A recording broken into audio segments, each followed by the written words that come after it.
Habemus Papam.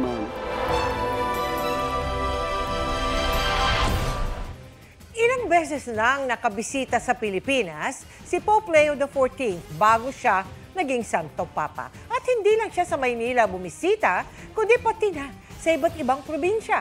Nakatutok si Jonathan Andal.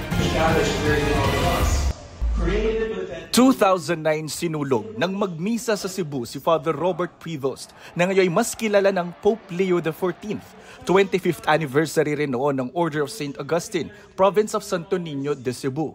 God has created all of us, created with that dignity, the image and likeness of God. Pero hindi ito ang unang beses na nagpilipinas ang ngayoy Santo Papa. Noong 2004, pinangunahan ni ngayoy Pope Leo ang pagbabasbas sa bagong kumbento ng Santo Niño de Parish sa Barangay Mohon ng Talisay City, Cebu. Siya noon ang Prior General o pinuno ng Order of St. Augustine sa buong mundo.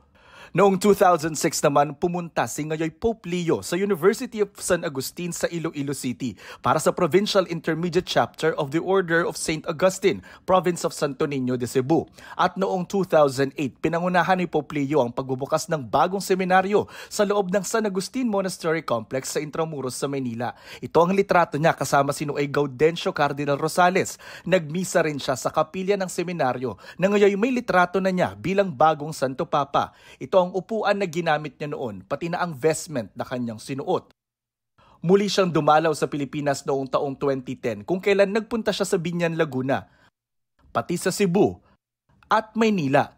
Nagmisa siya sa San Agustin Church sa Intramuros, isa sa mga pinakalumang simbahan sa Pilipinas, at nakilala ni Father Reynante Balilio, deacon noon at parish priest na ng simbahang yan ngayon. Napapaluha din po ako, di ko akalain na nakatabi ko na pala yung magiging Pope natin ngayon. During that time, dahil po deacon pa lang po kami, sinasabi niya na just continue, na maging pari kayo, and then sundan lang yung tinatahak ni Kristo, magsilbi sa tao. Pati mga staff ng simbahan may personal na karanasan noon kasama si Pope Leo. 2010, andito siya, dumadaan lang dito, tapos gumagano lang sa amin, nakangiti. Mabait. Naiiyak ako, promise. Pumunta siya dito, Augustinian priest pa siya, and siya pa naging Pope. Sobrang proud. Sa pagbabalik Maynila naman niya noong 2013, nakasama niya si Luis Antonio Cardinal Tagle para yan sa pagbabasbas sa Postulants Building sa seminaryo sa San Agustin Monastery Complex. Sumayaw sila ng sinulog. Sumali din siya doon sa pagsayaw ng sinulog.